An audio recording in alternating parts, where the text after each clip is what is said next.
Well, thank you very much for coming along tonight. Tonight we're looking at week 4. We're going to start off with some questions first of all. So one of the questions from Sharon, sorry, I'm just reading off the text message here. Yeah, look, a lot of people aren't necessarily in a classroom setting at this stage. So if you are not in a classroom setting, feel free. You can do a number of things. One, you can film your family or friends or anything like that. 2, you don't have to film anything at all. As far as the demonstration side of things, you can talk about it. So we have to understand that a lot of people aren't necessarily teaching a classroom setting as such. So if you are one of those people, feel free. You can actually basically like create a PowerPoint presentation. You dub your voice over the top of the slides with your images and those sort of things. And then basically what you're going to do is present what you would do if you were in a classroom setting. So that's one option. I did in the past, but add where I could have digital technology. Look, you can use something you've done in the past as well, in a similar vein as well. So this is a technology course, so adding those digital technologies into that STEM unit will be fine as well. But yeah, please don't feel like you're going to be marked down because you don't have access to a classroom space. If you're not teaching a school, that's okay, but really what we want to see is you explaining what you're going to do. If this was a classroom setting, let me know. This is a Year 5 classroom. We're teaching this unit. This is the Australian curriculum that we're looking at. And even just have a quick sentence that says, at this present time, I'm not in a school, so I can see straight away, yes, I understand what's happening. Does that sort of answer that question? Yeah, I was just wondering, because what I did in the past, because I have limited access to digital technologies, but I could spend a bit of time discussing where I would like to have used them or where it could have gone with digital technologies.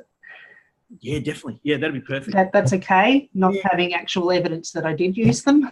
Yeah, look, and it's probably I'm more interested in your thought process and what you're thinking and how you would do it next time around. I more so than actually what you've done the first time. So it's almost like that action research where you've looked at it, you've done it the first time, and now you've gone back and gone, okay, now this time I'm going to incorporate digital technologies because it's going to enhance and improve what I've done previously. So you can even like that as well. Yeah. Because you're actually reflecting on your practice and you're seeing how digital technologies can enhance and really improve what you're actually getting the students to do. Thank you. No, that's okay. No, that's a good question. I'm happy to answer your question too, Christine. Generic question. Yeah, please go ahead.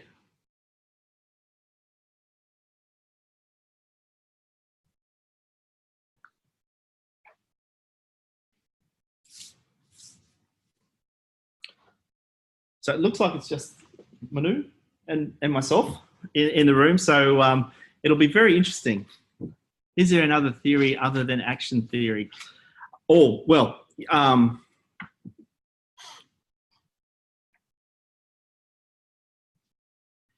yes, I'm not sure. You'll have to give me a little bit more information there, Christine.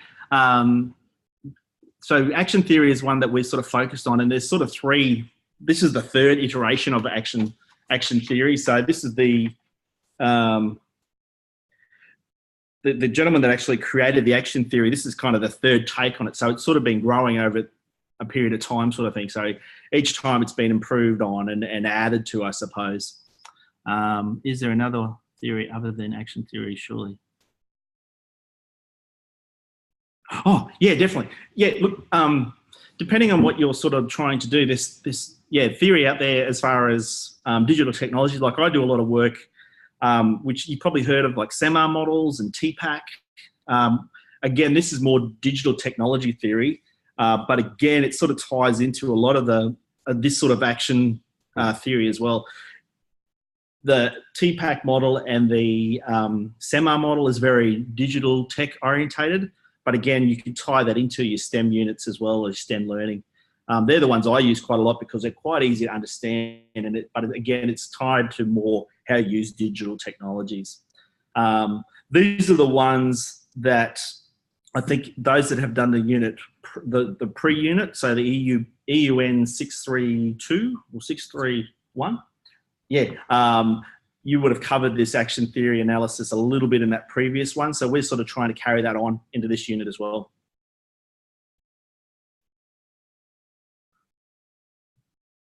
So yeah, look, there's so much research out there. So it probably is something you could even just Google STEM research. I was reading an article just the other day about STEM and the importance that the Australian curriculum is putting on it as well now. So where previously it was either science or maths, now they're actually talking about it as a whole thing, and getting students to have that knowledge and understanding and that way of thinking about doing schoolwork and units.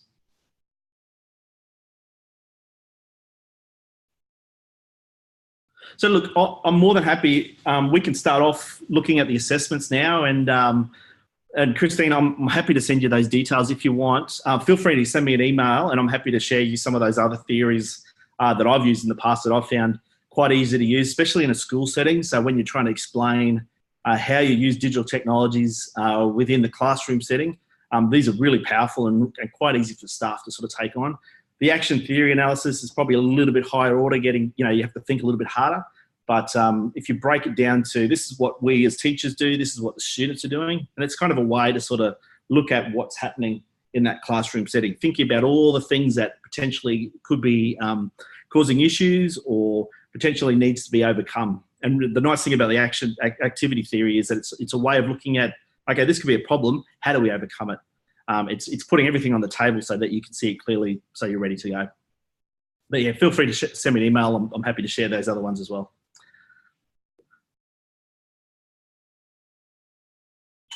Yeah, Sharon, look, if I'm happy for you to send me a test run on it if you want me to have a look early.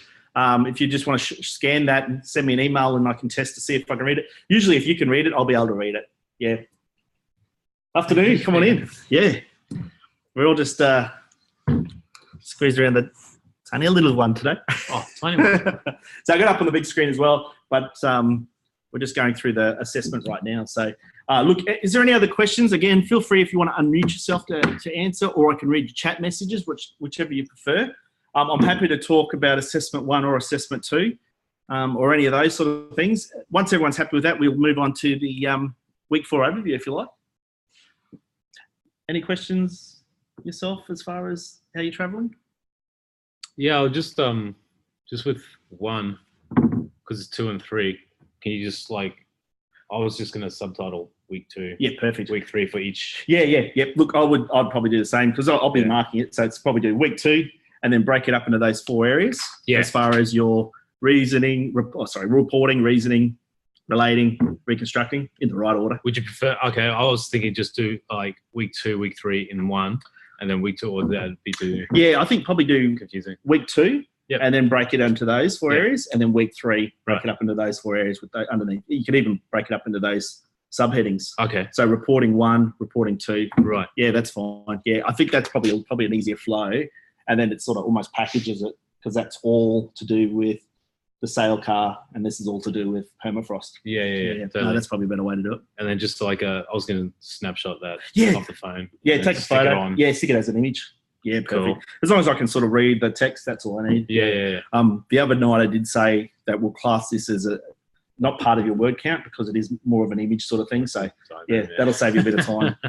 There is still a lot of concern that I've had over the last couple of days from emails about the word count. So just remember the first part, which is the reporting, you can keep it pretty precise as far as you don't need to go into a lot of detail as to what you did. It's more focused on how you use the digital technologies. Yeah. So that all was the other photos thing of the things that you're going through.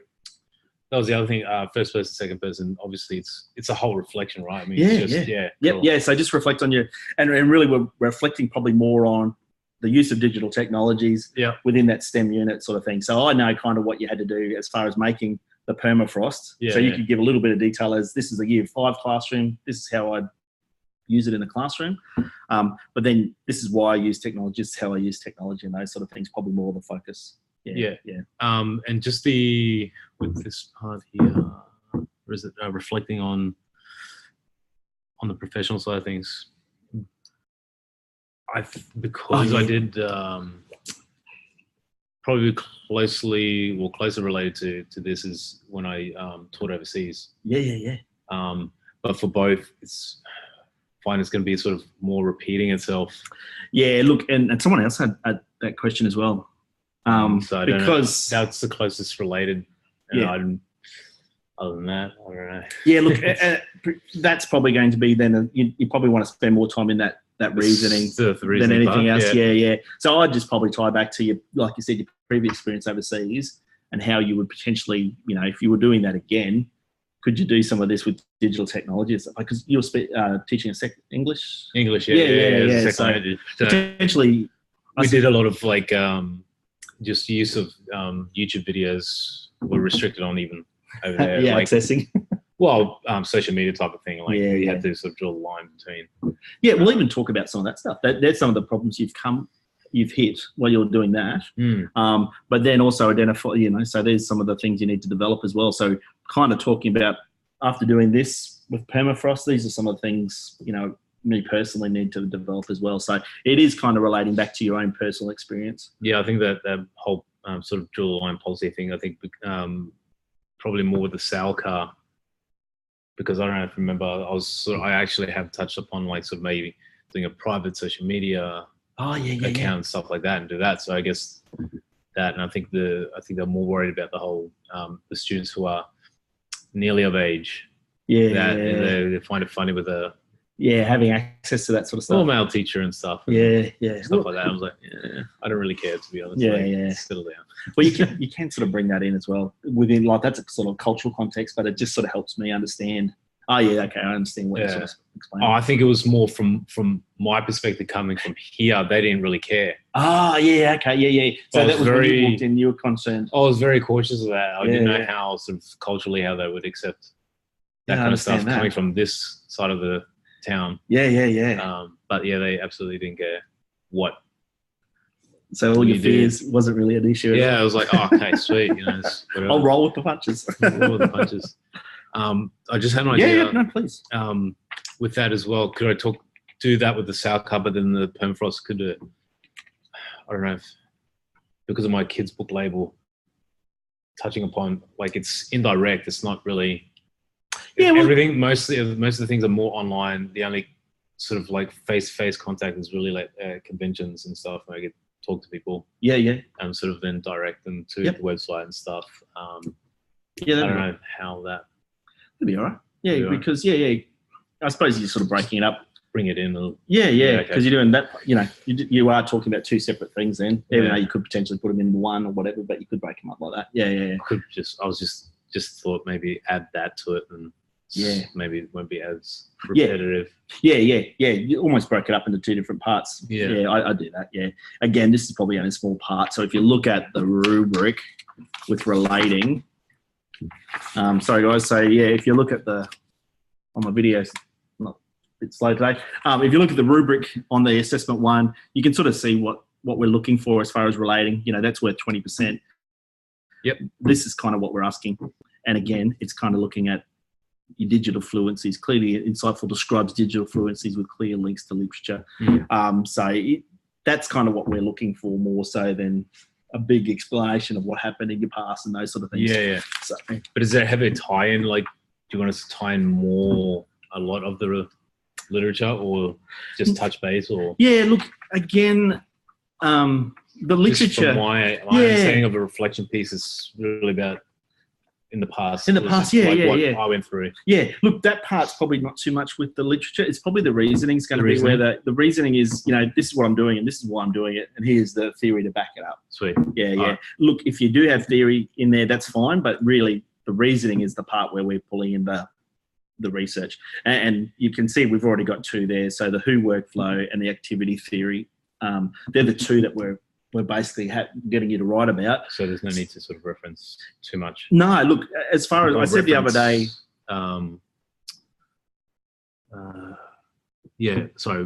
Reference. So Blundell, yep. And the activity theory, you'll probably find it also, here you go, Ergenstrom. Yeah. That's not really necessary then. Yeah. So they're the kind of the two that you will definitely reference. Yeah. Look, if you find something that's relevant, it probably makes, really what we want you to do is reference when it's appropriate. So definitely you'll have two references. But if you're pulling in other, like if you wanted to put in some references there, that's just going to add to it as well. So Cool. basically what you're trying to do is show, this is what I'm saying, here's some references to back up what I'm saying or what I've been feeling, and yes, it is true, sort of thing. So I did say online the other day, for this sort of size assignment, you probably want, 4 or 5 references.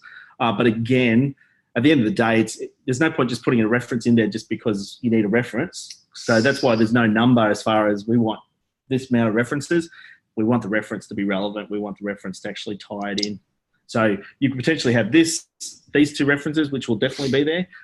If you're linking it to the Australian curriculum, you could potentially reference that back to the Australian curriculum. So there's 3 references there without having to do too much digging in, so to speak, as well. But yeah, look, if you've got some references, definitely use them. No, it's just a bad experience with references. Previously? Oh, yeah. Just and then the following assessment, I just referenced everything and I got a better mark, and it was like 80% of it was not even relevant. Yeah, so yeah. It was. Dale, I Yeah. reference things because when I do look at the research and stuff like that, especially for the permafrost and things like that, I link it to a website that I would probably show kids in class. So I've referenced all of those, Yeah, even though I haven't used them. If I were going to teach a class and I wanted them to search, I would find the sites first. Definitely. And thank you for bringing that up. Yeah. So any websites you use, Yep. any resources that you use, add them as your reference as well. So Okay. you'll probably find your references will add up pretty quickly without thinking about it. As a rule of thumb, any work of somebody else's that you use in an assessment, reference. So yeah, Yeah, I'll put it down to idea. Where does the idea come from? yeah. Where does that come from? Put it down. Yeah. Like you were saying, you don't want to do a point where you have to, you get a good mark because you've got 20 references, but only 2 of them are relevant, so to speak. So Yeah. really we're wanting to mark it so that we can see you understand the reference and this is why it fits in nicely. Yeah, cool. So yeah, so you definitely Yeah. reference the WHO workflow. You definitely reference the activity theory. Mhm. If you're doing the Australian curriculum, those links there, put that in as well.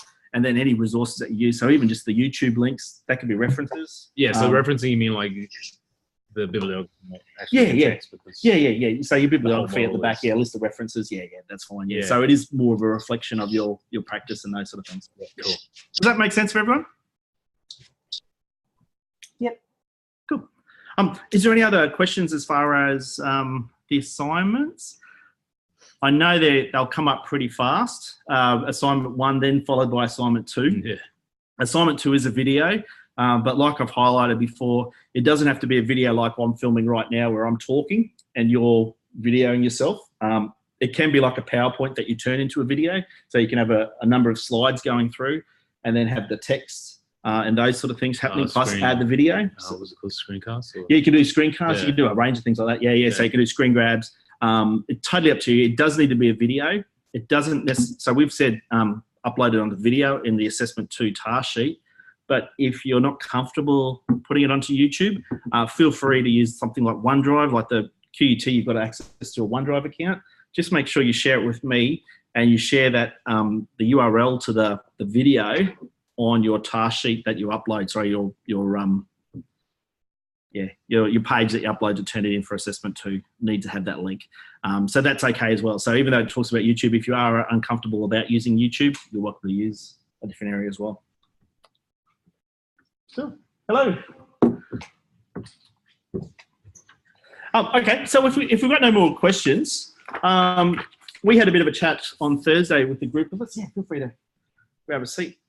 About last week. And so I haven't actually had a chance to upload that video, so I'll upload that video from last week's from the chat if you want to have a little look at week 3. Was there any questions, I suppose, before we go on to week 4 in relation to week 3, or everyone's happy with how that went?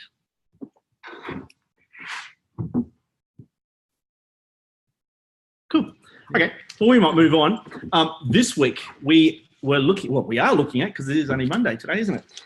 This week, we're looking at removing spatial and temporal constraints. So really what we're looking at is how do we use digital technology to remove things like being in the same room at the same place, so location and scale with spatial, and temporal is talking more about the acceleration to decelerating of time.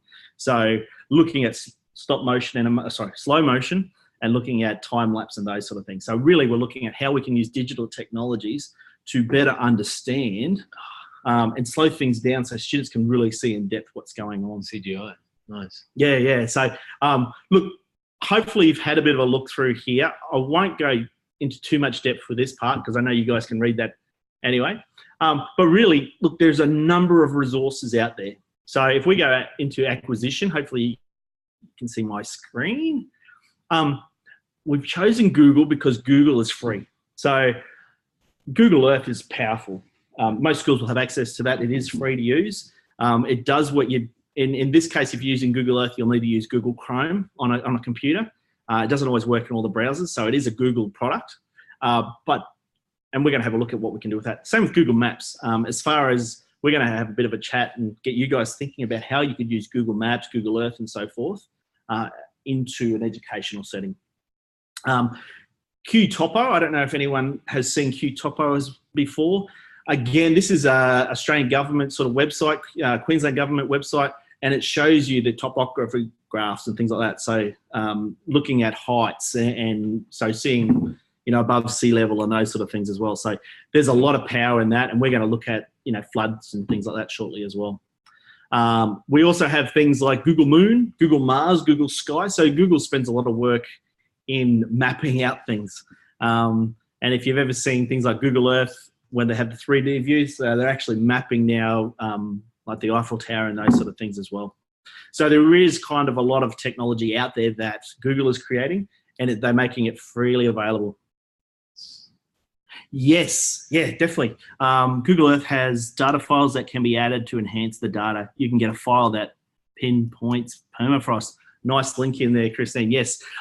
So there people add. The nice thing about a lot of Google stuff is that people add to it. So it's not only just Google, but they're constantly adding new parts, and it's from suggestions from people outside Google as well. So how comprehensive is the?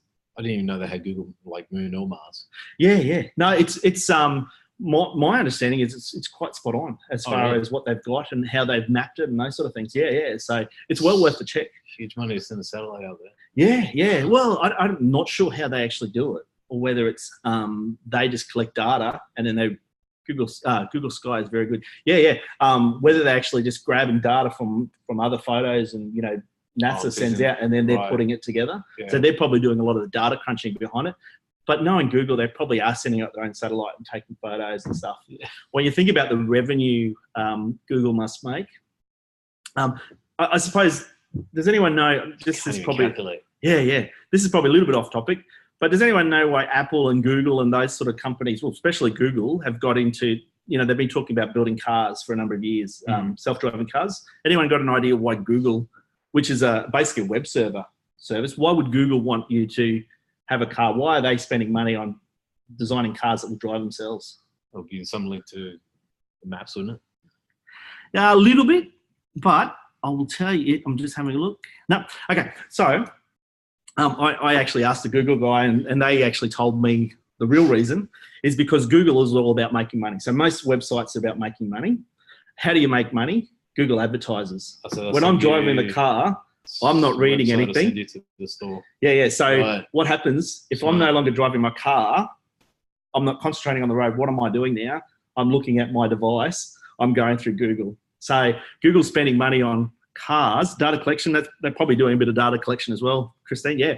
But really what they're doing is they want these self-driving cars. So now you've got a captive audience while they're in the car. So you imagine that commute to work every day. Some people, an hour plus to work, an hour plus back. The fact that now they've got that audience looking through Google and those sort of things, so they've got now more revenue going through as well. So, they may be doing some spying as well. I feel like a baby with a key is like being distracted by something while. That's it. Yeah. So a lot of the things when they do it, there is reasons behind it. So even like Google Earth, you'll see even on these ads, you can probably see a little bit advertising in some of these images as well. They do it, but potentially there is even on Mars and Moon. Yeah, well, but there may be some sort of linkage back to the retail their advertising. Yeah. So they're doing it for free for us, but if you look into it closely, you'll probably find there is some sort of advertising or something. So they're actually making money out of it. So in the long run, it pays for themselves. Whereas QTopo, it's a government organisation, so it is paid by your tax money. And we're going to have a look at that shortly as well. So there's some powerful things that you can do with that. So I'm going to stop talking for a bit. There's a little activity. I would love for you guys. Now, again, this is a slow change between Google. So if you go to this Google Doc that you're looking at now on my screen, if you click on that link, which is, I'll just move my arrow up here. If you click on this link, it's going to refresh into a fresh Google Doc.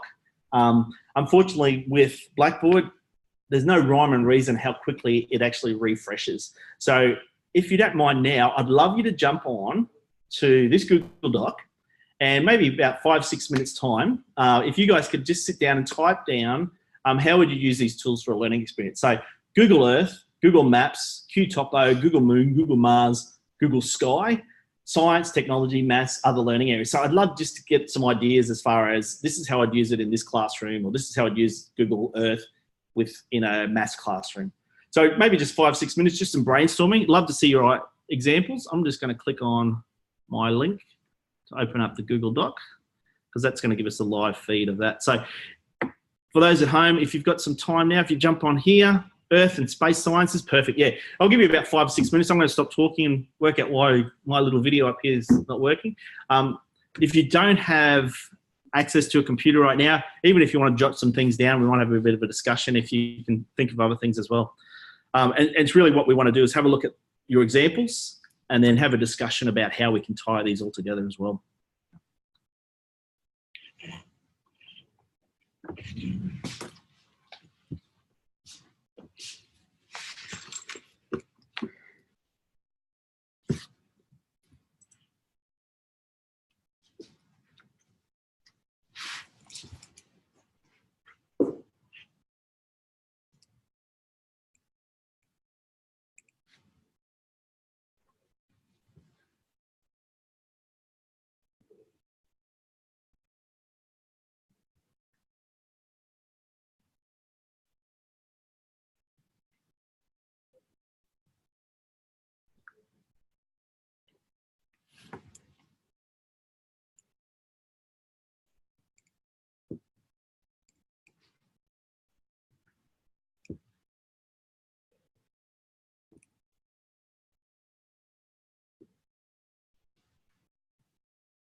In no way am I trying to promote Google here, but it is a powerful tool as far as like the Google Docs, as far as we can all type at the same time, any parts of the world. So I think there's some amazing stuff that they do have present. So we're just using it because it is a free, easy access. What do you get a part of your sponsorship? Yeah, I wish. A Google card.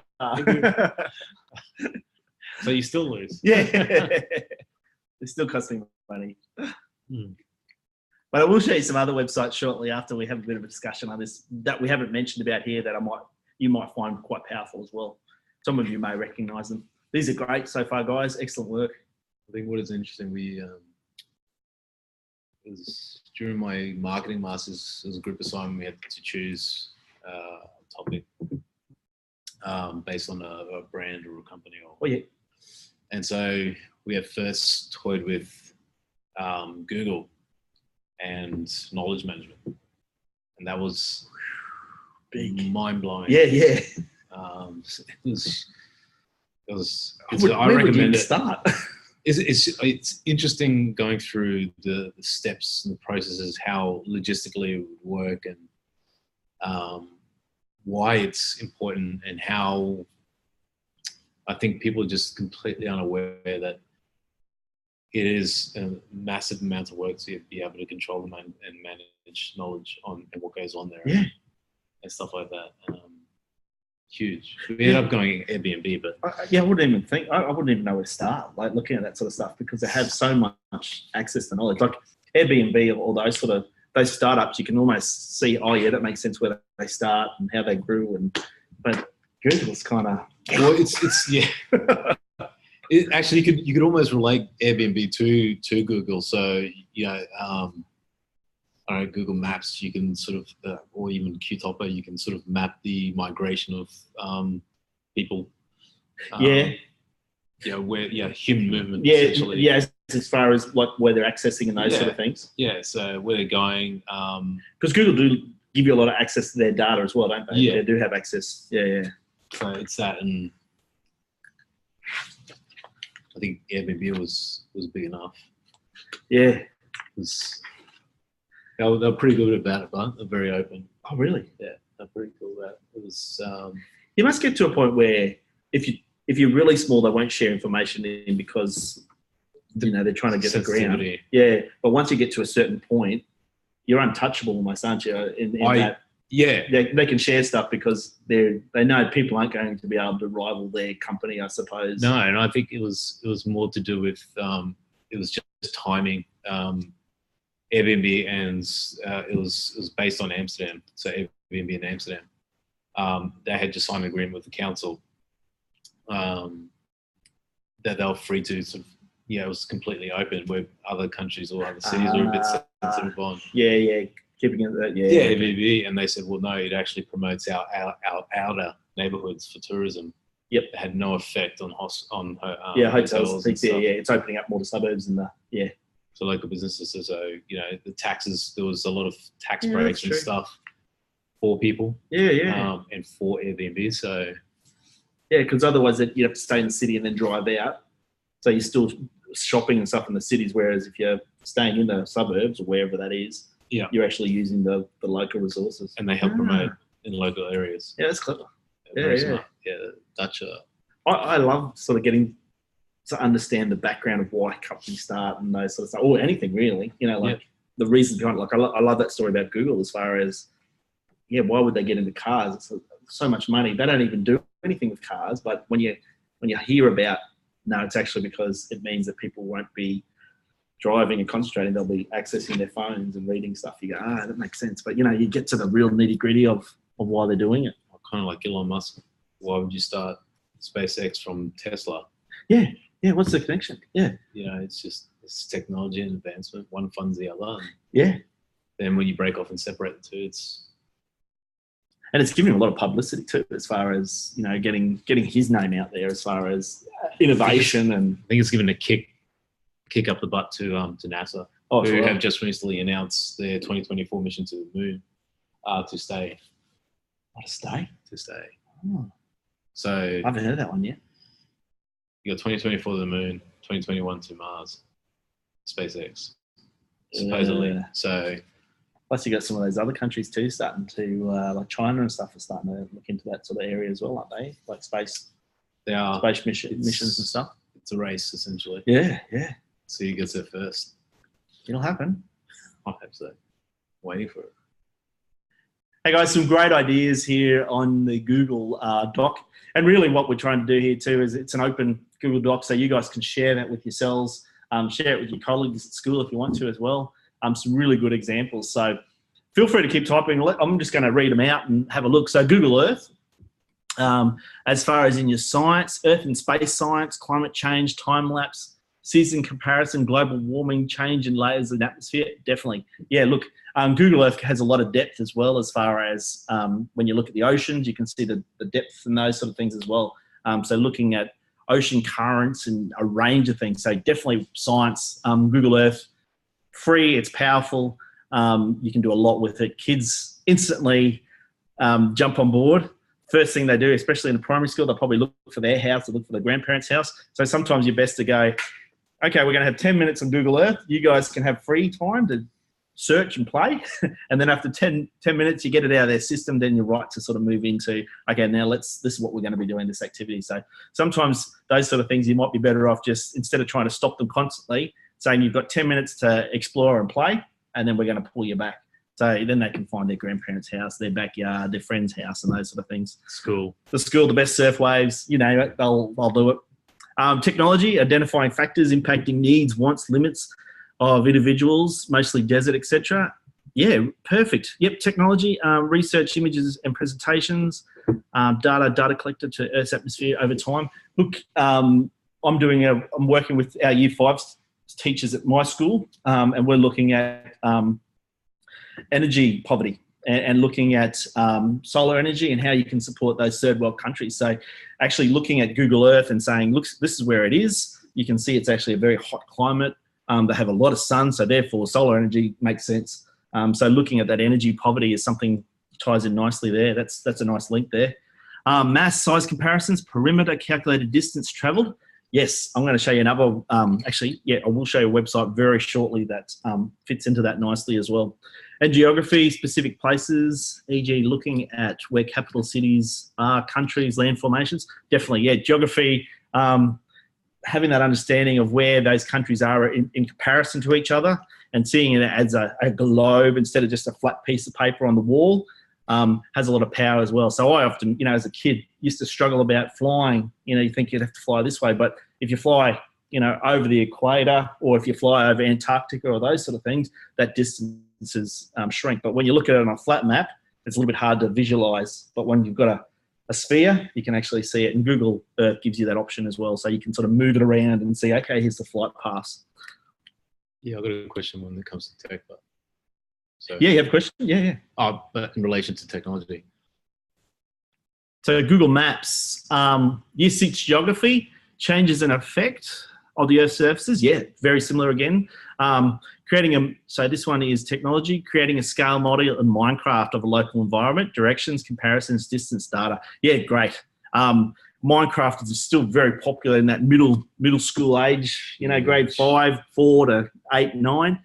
So if you can use that in an educational context, you will have any age, yeah, definitely. I know at my school, grade 4 to grade 8, very popular in our school at this age.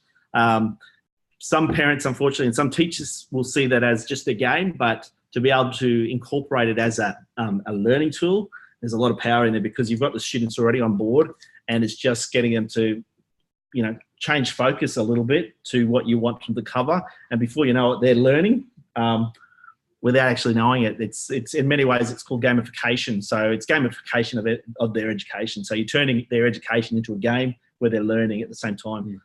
They're the best ones if you can get on board with that. So the next one we have is maths. Directions, mapping skills, calculating distances, calculating how long it would take to get from A to B. Yeah, excellent. Plans like TravelLink, TransLink. Yep, perfect. All great examples, guys. All real life examples as far as this is what's happening in the world. The kids can actually see it in a visual format. Yeah, do you have a question? Do you want to? Yeah, actually, my question could be related to maps. Calculate distance, as you're talking about the flat example compared to a sphere, could you use, like SpaceX are talking about using rockets from platoons to shoot instead of planes? Yeah. So it'd be literally up and over. Yeah, so yeah. You get somewhere in 45 minutes instead of 15 hours. That's right. Yeah. So for me, on a flat map, it's very hard to visualize. But yeah, you're basically saying it's going up and then it's coming back down again. And then, yeah. So how, I was just thinking how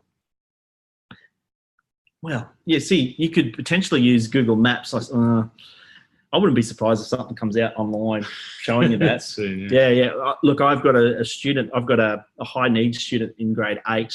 He loves SpaceX, and every day he comes and has a chat to me, and he shows me a lot of visuals. There is a computer game that he's downloaded, Cool. which is a space exploration app.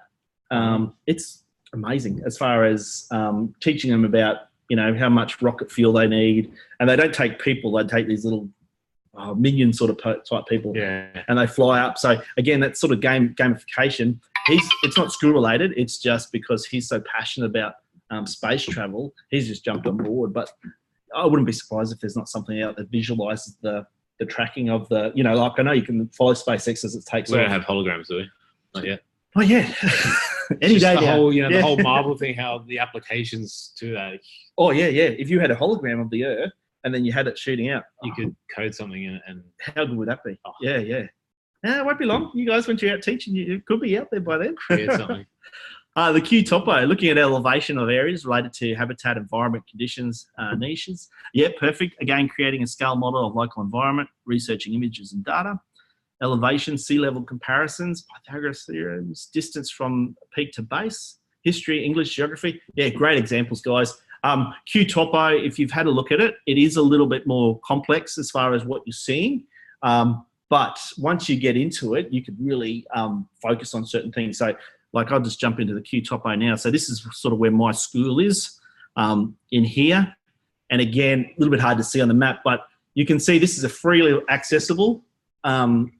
You can sort of see the, 20 meters here. This is the height above sea level. So you can sort of even use this. And one of the activities we sort of talk about in Blackboard this week is doing a bit of a flood map and working out what 3 meters looks like. So being able to find a map of your area and going, okay, what's the problem here as far as floods? So here, it's 20 meters above sea level, so that's okay. Where our school is here, which I think if you look closely, it's about 10 meters above sea level, so it shouldn't be a problem. But the problem is, though, is we have this creek that flows into this lake. So if we have a king tide, potentially what happens if we have a lot of rain, our little creek that runs through here behind our school, or between our oval and our school, can flood. And what happens is this backs up through here. It then blocks our road. So I've had some wonderful times where they've closed the school for half a day because the one road in and out of the school is flooded. But when the tide goes out, it opens up and they open school up again. So it is improving, but you can see with climate change and those sort of things, if the sea is rising, this is going to be a problem for these lowering areas. Well, maybe, yeah, like they've done overseas. Yeah. What about, does anything come from that end? Oh, what's that? Sorry. Oh, no. So this is a man-made canal estate. Okay. Again, it's all fairly low lying. Yeah. But yeah, our main concern for our school is that the runoff from this little, from the creek here floods into here. Low tide, it's fine because it flushes out into the sea. So this is actually a drain. But on high tide, this is very low lying. So this will flood here, which connects to the ocean. Yeah. So, and this is all Moreton Bay. So if you have a look here, you can sort of see this is kind of Moreton Bay area here. Yeah. So this is my skills at Wellington Point. So again, a big discussion that you can have with your students. I'm sorry, just reading your messages there as well. So that's Q topo. It's quite a powerful tool. You can really sort of jump in board, have a look at some of those things there. Now let me go back to where we were. Here we are. Google Moon, Year 3 Science. Look at Earth and the Moon. Would be useful to help and to help visualize to students the Moon. Year 5 orbiting planets, moons, density properties of Earth and Moon. Yeah, excellent. Yeah, so being able to use Google Moon as part of your Year 5 and Year 3 when they're looking at the solar system and those sort of things, perfect. Again, it adds that extra layer as far as visualizing, getting kids to actually see what the Moon looks like. Traveling, even some of those things, size of craters, perfect. Filming on moon landings, data collection, images, great examples, guys. Yeah, so robotics, yep, yeah. So looking at the Moon, this is how far you have to travel. There you're going to go use Lego Mindstorms to create a robot that's going to travel, and you're going to program that up as well. So so you could then probably add coding to it. Definitely, yeah. So there's your STEM project there, and that's kind of the Google Moon is giving you the mass behind it as far as the distance, the visualization, because the map will actually have the distance measurements and those sort of things as well. Guys, these are great. Well done. Google Mars, again, comparison of land formations. Perfect. Simulating rover landing. So yeah, probably just what we talked about. Calculated time to travel to Mars. How far to Mars? Habitats colonization. Yeah, habitat colonization. Yeah, within the other areas. Yeah. Google Sky, astronomy, lunar. Year 1 observation changes in the sky. Yeah, year 3 night and day. Year 5 space.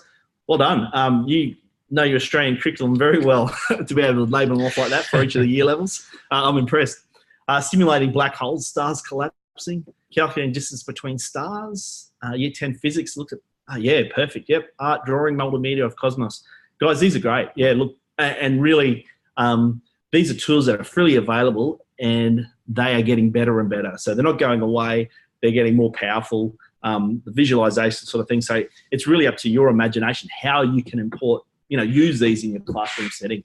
I've done things where we've done virtual tours in a year 7 class where we had students that couldn't go on we used to do the Sydney-Canberra trip years ago. So that stopped now because the Australian curriculum changed. But for those students that couldn't go, I used to run a session with those students. So we would actually track where the students were driving down on the bus, and they would stop at different spots along the way. So the guys on the virtual tour would map it out on Google Maps, and then we'd find information about those townships as well. So it meant that the students that couldn't go on the Sydney-Canberra trip, because it was sort of a paid extra to our school, were still able to experience some of that experience as well. And doing things like FaceTime to talk to those students. What did you see? This is what we found on our research back at school. And then talking to the students, what did you see? And getting that report back. So there's many ways that you can sort of use these technologies to really support what you're trying to do. The limit is really just trying to work out what's going to fit in, what's appropriate. The other one I wanted to show you too, I don't know if you've seen this one. It's called the true size of.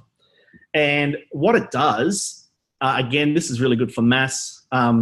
It actually shows you different, so you basically type in, like I've typed in Australia. Sorry, it's a bit laggy on this screen. But what you can do is then pick up the country. So I've selected Australia before, I prepped that. And then I can actually move that onto other countries to show you the size. So there's Australia compared to China. That's cool. So this is kind of a nice way of visualizing, sorry guys, get the right key. A nice way, again, of visualizing different sizes. So that one we don't have on Blackboard, but it's called the true size of. And again, it sort of gives you the idea of, size and comparison.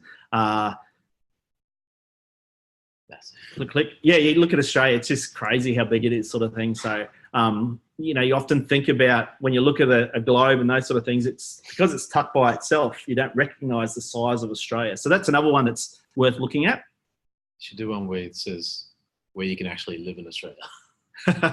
Yeah, when you look at Australia, it's only the outer rims of Australia. Yeah. Whereas a lot of the other countries, you can live pretty well everywhere. Yeah.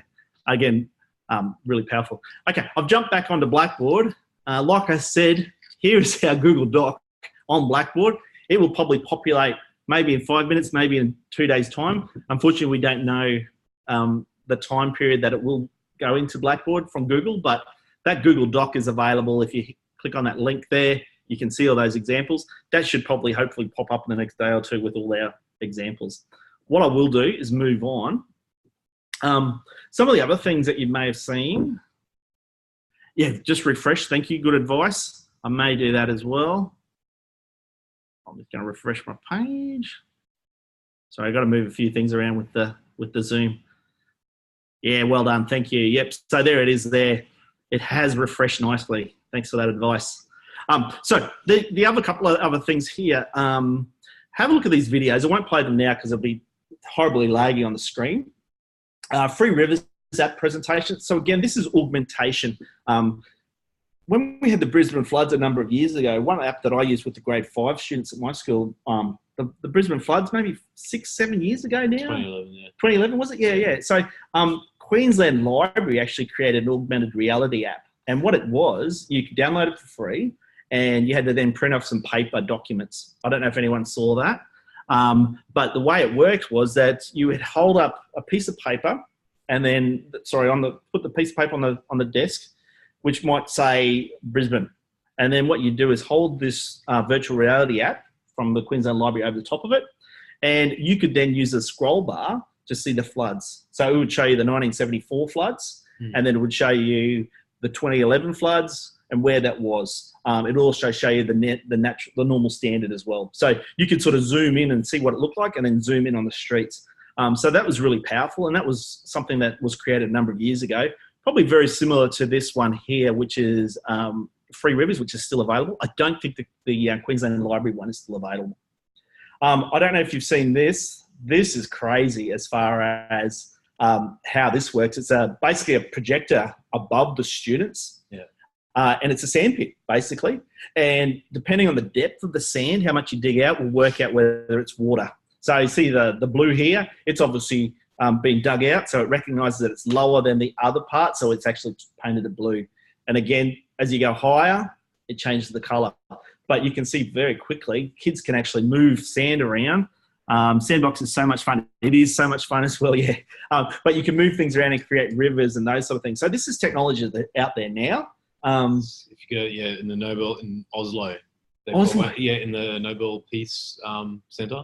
Nice. So they've got. So you can actually have a go at it. Well, they've got a projector. It projects on a book. So when you turn the book, things pop out and you can move stuff around.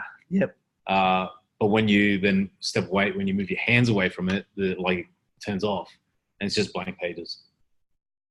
So it's the pages and the it's I can see sand everywhere in class. Yes, potentially that could be a problem. But I know like prepped classrooms always have sand and those sort of things as well. I know even when I was in grade 1, I still remember playing in these little sandboxes and building things as well. So this is kind of taking it to the next. Yeah, you could definitely do it outside. You could probably have like the sand pit with the projector above it. One thing I do know is that Apple, we're an Apple school, an iPad school.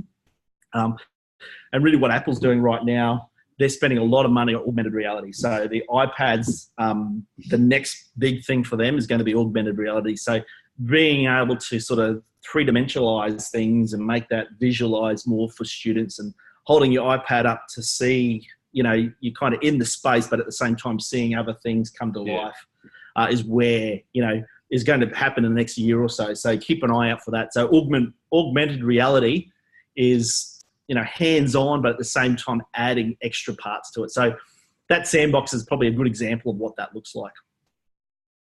Yes, another one, the night sky. I don't know, that's been around for a number of years as well, the app. Very powerful as far as holding your iPad up into the sky. It will tell you what stars are out there, those sort of things. So it's basically you hold your iPad up or any technology, and it will tell you what's going on. Yeah. There's also like an aeroplane one for that as well. So if you're interested in planes, you can hold it up. It will tell you what plane is flying past. It will tell you where it's going to, what time it's meant to landing as well. It's very accurate. Yeah, night sky is very accurate. Yeah. So these apps, they're using satellites. They're using the fact that these devices now have positioning on their devices, so they know exactly where your iPad is, this part of the world. It knows what's up in the sky. And really, this is kind of, I suppose, just highlighting the fact there's so much technology that we have access to. You can use this to sort of enhance what you're presently doing in your STEM classrooms. So yeah, look, I'll scroll down. Something to think about. What time we have? Ooh, yep, we're moving along. We have looked at how digital technology can help us overcome the spatial constraints on engaging with very large objects. How could we use digital technology to help us overcome the spatial constraints on engaging with very small objects? So have a think about that. It's really kind of going, well, this is big, Google Earth. Now we can use what tools are out there for that smaller scale things, the micro scale. What's available. So again, not asking you to do anything with it, just sort of keep that in the back of your head. But limited budget. Yeah, so a lot of the stuff that we're showing is used for no money involved at all. So you could pretty well take it into any school as long as you have access to Google. So some schools may not give you some of those access. So it might be asking permission through your IT department to say, can we have access to Google Earth? Because in the past, it has used a bit of data getting that down. Most schools, that's not an issue anymore, but I know when we rolled out Google Earth the first time, there was concerns about the amount of data that students will be accessing. So it may be something that's blocked at the school that you're working in or potentially working in, but if I always find if you give a good educational grounding to why you need access, sometimes it might be the headmaster or your principal going to speak to the IT department over you. So unfortunately, in some schools, the IT department are sort of like seen as gods in that you've got to have the principal speak on your behalf to sort of push the thing. So that's what I've experienced in the past, but something to think about. Always wanted to be one. Yeah, Google Earth does slow the network down. Yeah, it does. It is getting better, but again, it does the visualization of it, especially if you go into that 3D view, you'll see it is a bit laggy. And then if you've got 30 kids in your class accessing it via Wi-Fi, it is going to make it a little bit slow. Whether you do something like we're doing here, just having one person presenting it on a projector or something, may be a better option as well. The other one we're looking at tonight too is removing temporal or time constraints. And I saw someone popped up before that they used time-lapse for the permafrost. Excellent. Yeah, look, so in one way now what we're looking at is how we can use the digital cameras that are built into most devices to do two things. One is slow motion and the other one is time-lapse. So we've given you two examples of what that looks like. Thank you for those on Thursday night that said the links were broken. I fixed those links up now. So the first one, hopefully everyone sort of knows about Mythbusters or seen episodes. They use a lot of slow motion compilations. They use slow motion, and this is a compilation of the videos. The music is loud on Mythbusters. Thank you for the heads up warning. Basically, what it is using slow motion to show the detail of what's going on. And you'll see on that screen that you're looking at now, they've got a little experiment that they're about to carry out, and it's got that lines behind it. You can see the gradient behind it. It's really there. They do a lot of that because you can actually see then the height, distance, and those things travel. So they put a bit of thought into it. But again, most phones will have a slow motion option. Most tablets, even laptops now, you can download slow motion applications. So even if you have a video, you can slow it down as well. So that's just one example. The other example is time-lapse. So using time-lapse, compressing what could be 5 years into 30 seconds to show the change of time and those sort of things. In my school, we had a year 11 biology class. They were basically looking at bubble formations in a solution. And we set up an iPad in a room for a month. And we just had it powered on, and we downloaded a cheap or free time-lapse video, and it took a photo every minute. And basically what happened was it was basically just filming bubble formations in this liquid that they made. And over a month, then they shrunk it down to about a 3-minute video, and they could actually really break it down to see what was going on. Again, this is a video of thawing permafrost. So keeping on the topic of permafrost from the other week, have a look at that as well. So we won't play those videos. But again, these are ways that you can use the modern phones or tablets to record slow motion or time-lapse video. So these are things you may want to think about for assignment 2, slow motion or time-lapse. We've used it quite extensively. Students like doing those sort of things as well. Once you've created your slow motion video or your time-lapse, you can then add your annotations and over the top and those sort of things as well. Again, I'm going to stop talking for a bit, and maybe another 5-6 minutes. I would love the same sort of thing. We're going to go to a Google Doc, and we're going to share some ideas. So we've had a quick discussion about how we could potentially use slow motion and time-lapse. Oh, look at this, great work. Already. Into it. Yeah, so if you're maybe about 5-10 minutes, what have we got? Yeah, maybe about 6 minutes. Forces with planes and use. So if you want to put down some ideas as far as how you could use slow motion video or time-lapse video in your class, in your STEM class, how could you use it within those science, technology, engineering, or maths classes?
Christine just suggested we need another column on that. So I've just added another one. So if you want to add anything else, yeah, dance, feel free to, add what you like, because this is great. It's just a great way of sharing resources and sharing ideas. So for my staff, I'm always keen to do things like this with Google Docs, because instead of just having one person come up with the ideas, multiple people just come up with these great ideas, and then I read something off someone else's ideas, go, oh yes, I can do this and that sort of thing. So yeah, this is powerful stuff. Thanks guys, this is really good. A couple more minutes and we'll have a discussion on these. Again, these Google Docs will be available for the whole course, so you can always go back to them and add more, or copy and paste some of the ideas for your future work in the classroom setting as well. So maybe another 3 minutes or so, and then we'll have a look at some of those examples.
Well, thanks, guys. That's some great ideas there. So science, slow motion video, forces with paper planes. Yeah, definitely having a look at different velocities and those sort of things, slowing it down to see, changes in movement.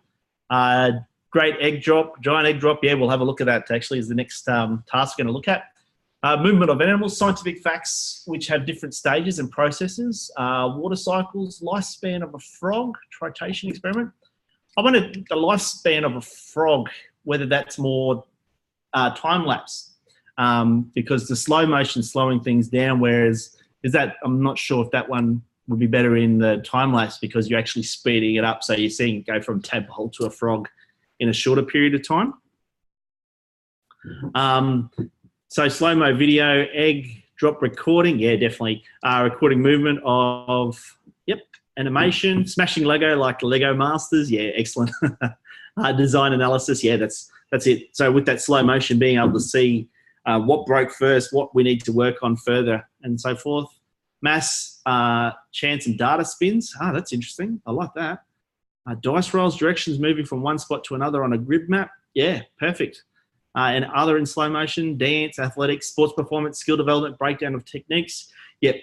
We do a lot of that sort of stuff with our PE teachers in their golf swings. We do a lot of work in volleyball, badminton, where we get the students to slow down their footage, compare it to a professional, and slow down the professional's footage, and then compare the two. So really kind of looking at their own movement compared to a professional, and then analysing what they've done. So in the past, the PE teacher would go around to each student and say, you need to change this skill, or you need to focus more on your forward foot and those sort of things. Where now the teacher is free to sort of move around to whoever he needs, and the students are analysing their own movements and those sort of things as well. Yeah, so just, you could actually, human movements, I guess. Human movement, science a little bit too. Yeah, definitely, yeah, breaking down those parts and really focusing in on a particular area. Because it's in slow-mo, you can sort of see it. Yes, I see where I'm going wrong, or that's what needs to change. Whereas when it's at normal speed, you don't always see those intricacies and those smaller steps and those sort of things going on. Extreme sports, yeah. Extreme games, yeah. Well, that's it. A lot of those digital coaches now will do that. They video and then they slow it down, and let's have a look at what you've done here. You need to tuck your head in more, and those sort of things with the extreme sports and stuff. So they did just trying to do the first backward flip. Oh yeah, and his motorbike. On the motorbike, it was all slow mo. You can see the body, how it moves, and the rotation. and stuff like that. And it's just analysing the fact that, I need to pull back more or look where I'm going to land. And it's complete crazy. body. It's complete like combination of body and gravity. So like complete science in that. Yeah. And how to flip and use your core and as well as just the speed, getting and that I guess you touch upon like forces as well. Yeah. We'll see, even bringing that in, like you said, like boys particularly would be very interested in that, bringing that into your science classroom because they're interested in motorbikes and, you know, they sort of, he's a hero of mine. I'm tuned in sort of thing. So even little things like that can make a big difference as far as context. Getting kids involved in the context of it. Yeah. Time-lapse video, movement of sun over the day. Yeah, that's really good. We've done that before at our school with grade 2, and they basically filmed, they had a camera set up and they watched the sun move across the sky, and that realization there, the sun isn't in the same place all day, and, you know, looking at why it sits there and those sort of things as well. Investigating shadows, evolution of organisms, structures, plants, digestion, corrosion. Oh, these are excellent. Yeah. I'd love to see corrosion. That'd be interesting. Rust, that'd take a long time, but I know other corrosions happen a lot faster when you put it in the right chemicals. Technology, construction of designs, group projects, record interactions, comparing skeletal structures, semi-transparent bones, the overlap to show. Oh, these are great. Grade 3 heating for the insulated bottles that they put in the sun for a while to test them. Coding and programming, yeah, definitely.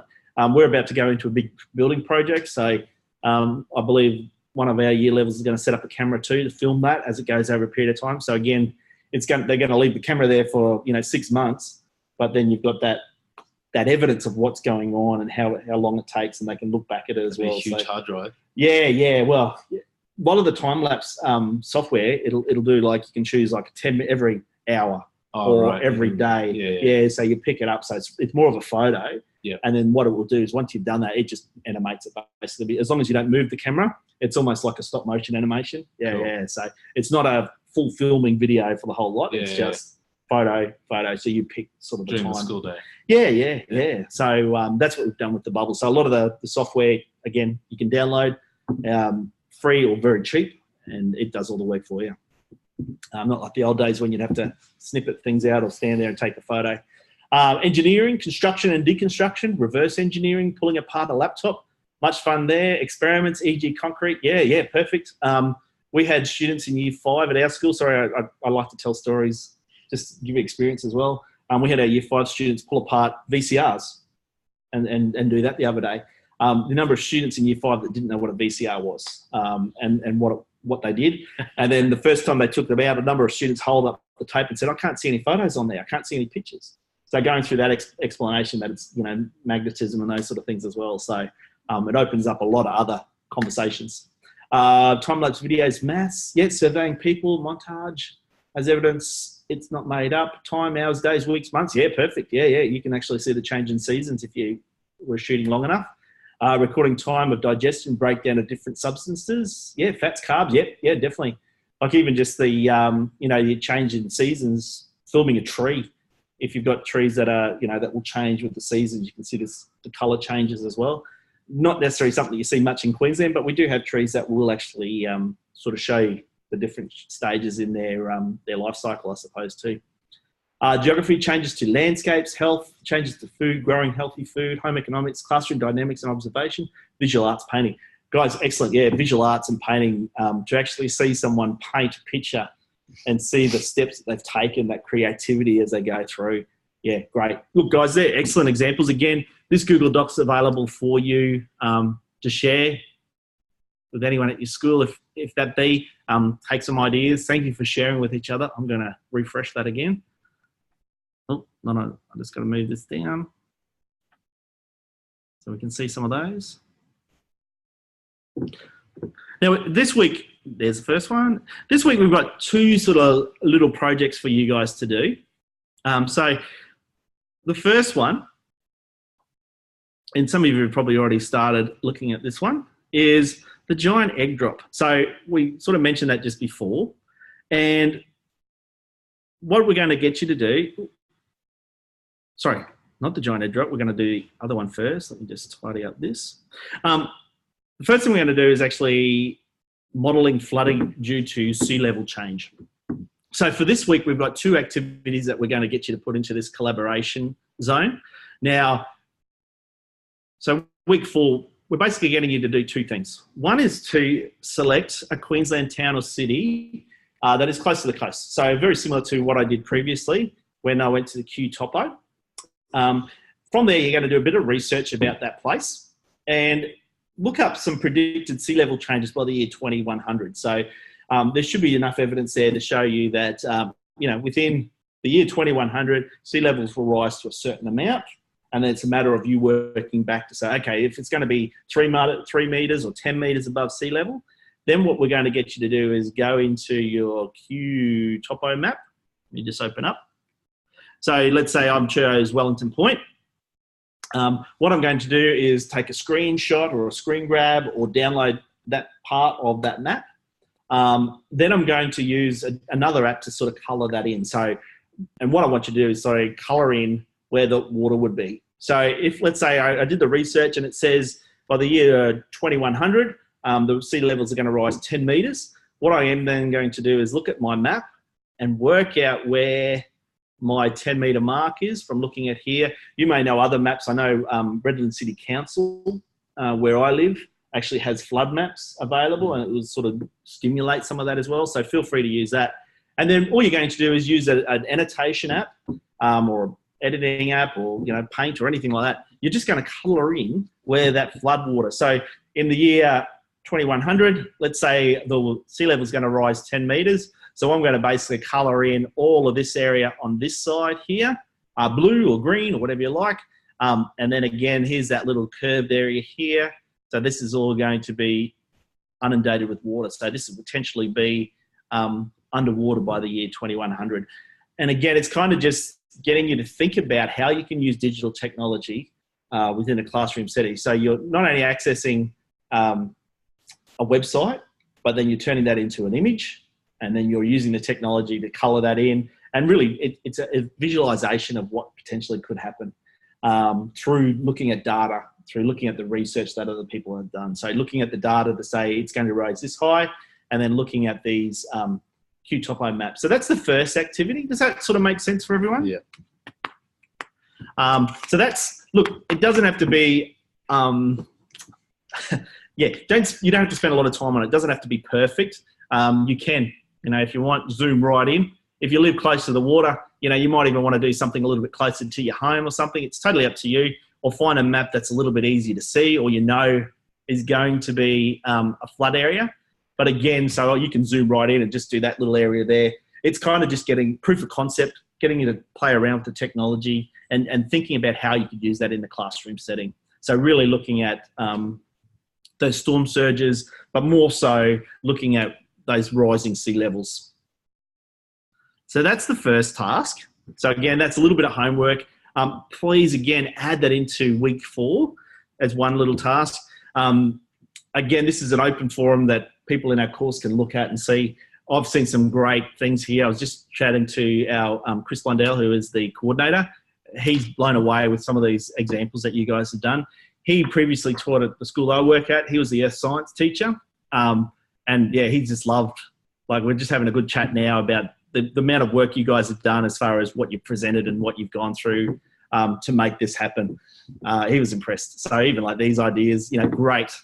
Just see you guys having a go and really thinking about how you can use digital technology to improve your students' learning. So yeah, it's exciting times to be in education. The second activity we'll get you to do is the slow-mo egg drop. Now, I'm going to probably title this first of all and saying you don't have to necessarily do the egg drop if you don't want to, if you don't have a space or you don't have a high enough room or house to drop it off, or you don't want to do it at school and make a mess. But ideally, it's probably more the concept of dropping something and putting that through slow motion. So if you want to create something simple, but don't put the egg in it if you want to, so you don't have to make a mess, and just dropping it from arm height, that's okay. It's probably just getting the idea of using slow motion. So really what we want to see is you use that slow motion technology. So choose an app. Most phones will have a slow motion option there, and it's just sharing this is what slow motion looks like and that sort of stuff. So there's some instructions there as far as what we'd love you to do. Use a parachute if you don't want to use an egg. Yeah, definitely, yeah. It's really, the egg is kind of one that's really popular. The students love it. We do it every year. It's one of those ones that everyone sort of gets excited about. So that's why we've added it here. But again, if I know it can get messy and there's a bit of prep work, so feel free if you don't want to use the egg, don't put an egg in there, or use something else. But it's more so filming that slow motion process. Yeah.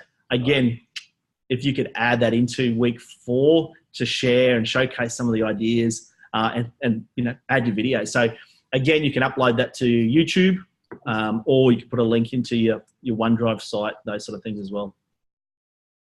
Look, we're almost out of time, so probably another 10 minutes or so. But really, the only other thing that we want to have a little look at is reflecting. So use the following prompts to reflect on your experience. So again, these are tied to our assignments.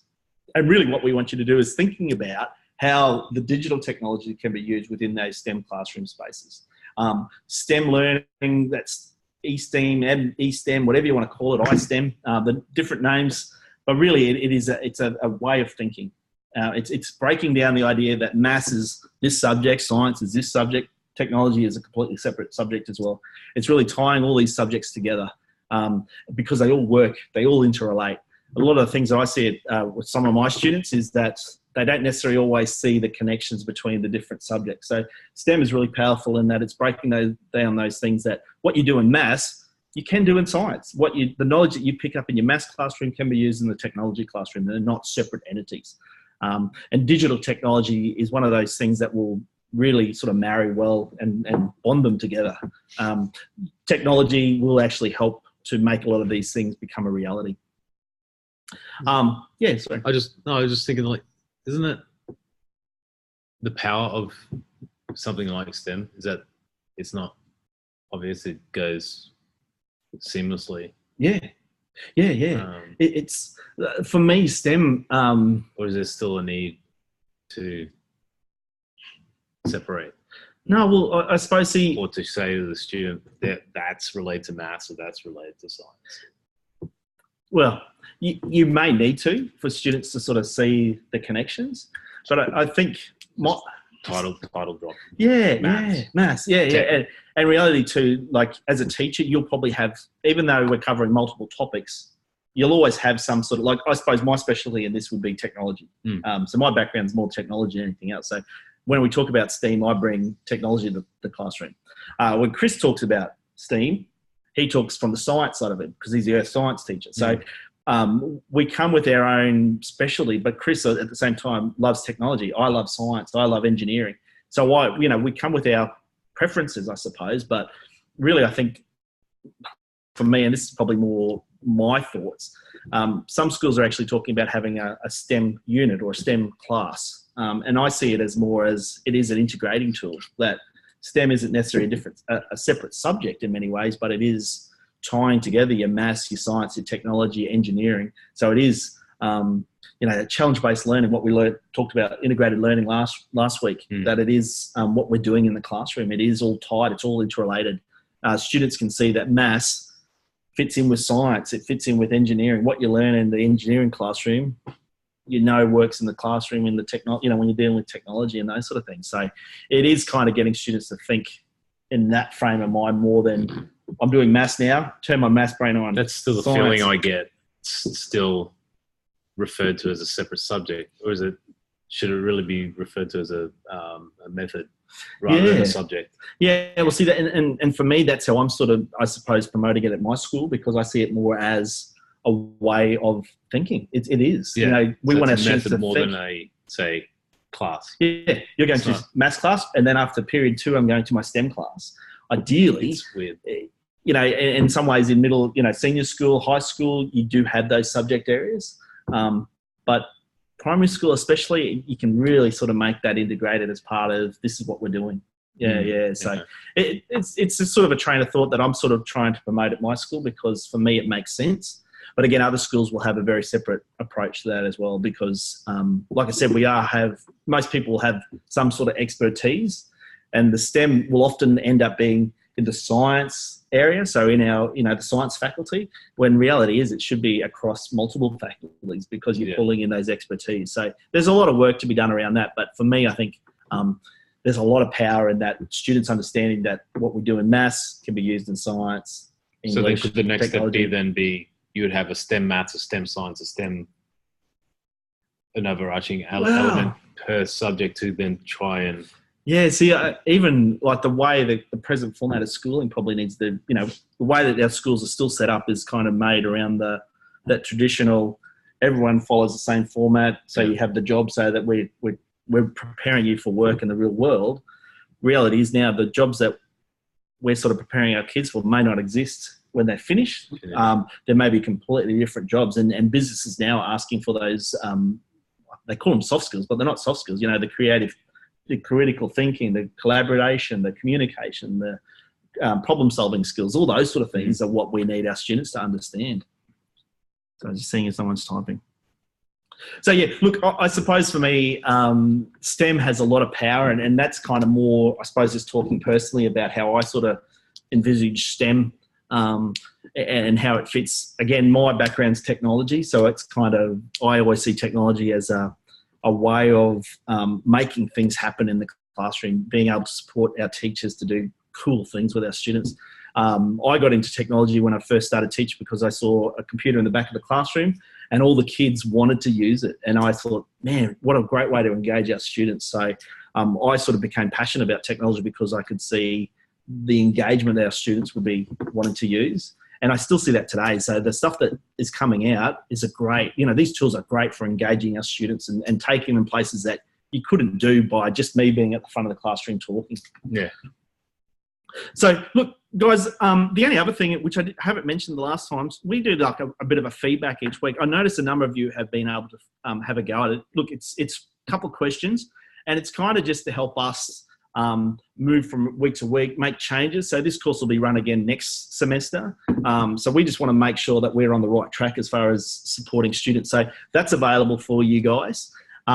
I think the university also pushes out a bit of a survey as well. So if you get a chance to add things into there, because it all feeds back. So it's really about getting feedback from you guys to say, hey, this is working well. This is what needs to change and those sort of things as well.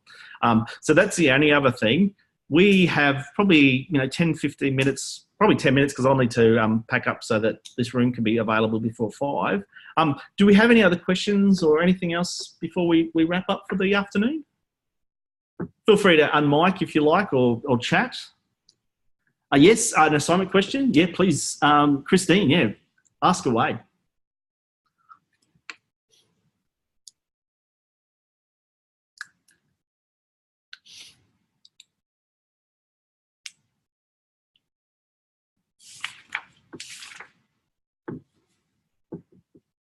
So again, the assignment is due Sunday, the 26th of the 5th at 23:59. So 11:59. But can I suggest you get in as early as you possibly can? There was, with the other course that I was teaching, there was some little hiccups as far as upload points, and it was more to do with the technology at the person's home. So just give yourself some time. If your internet's a bit slower at home, you may need to give yourself more time to make sure you upload it in that time. I'll have an assignment question. Number 2, can you give an example of a STEM practice? So is that related to, oh yeah, okay. So this is basically what it's saying. So Christine has just asked, can you give an example of STEM practice? So create a video that provides a critical reflection of an example of a STEM education practice. So really what we're trying to get you to do is kind of almost like you did with the permafrost or the sail car. So we're just getting you to pick another one that is an example of what you could use to teach a STEM, a STEM lesson or a STEM activity. And then really focusing on that digital technology, how that's supporting it. So conducting the class, or how you would, so just explaining how you would bring in. Yeah. So for assignment 2, you're going to create a video. So that video will basically be, again, you can film up to 2 minutes of a class doing that experiment. So let's say you looked at the egg drop.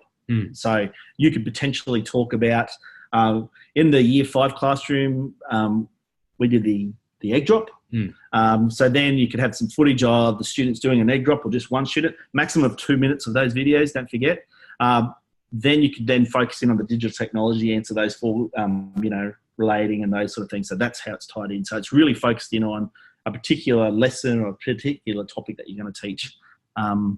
So not a practice, but a learning experience. Yeah, look, I'm happy for a learning experience. That's basically what we've sort of been doing each week. And so that's kind of, for me, what we've been doing each week with these sessions is kind of opening up, this is what you can do with STEM. Yep. So really, we're kind of modeling each week some of the things that you can do. So then it's just putting it into practice. But have a look at, for assessment 2, have a look at the rubric on the last page 5 of 5. Again, that's how we're marking it. Hopefully that will give you, within that first column, the criteria is kind of what we're looking for.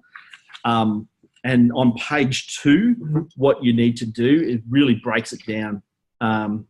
So when it says, number 1, identify a STEM educational practice, i.e. a teaching strategy or a learning experience that is enabled by digital technology. So again, that learning experience might be the giant egg drop, and you're basically then telling me how you use the digital technology to improve it, to enhance it, to engage your students. So yeah, we're sort of modelling what we've been done. Does that sort of make sense, Christine? Excellent. Yeah, so if you think about what we've done over the last 4 weeks, that's kind of basically what we're trying to get you to do. But I suppose we've scaffolded a bit, so we're stepping away now and you're analysing a bit more and giving a bit more. This is why we're doing it. It's tied back to this theory and this activity theories and those sort of things. Cool. Any other questions?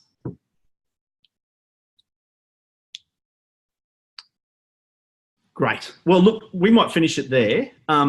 This will be recorded. So what I'll do, once we finish tonight, I will edit this out and then I'll put it at the bottom of week 4. So hopefully tomorrow sometime you'll see, if you want to reflect on what we've covered today, at the bottom of week 4, you'll see this video ready to go. So feel free to access that.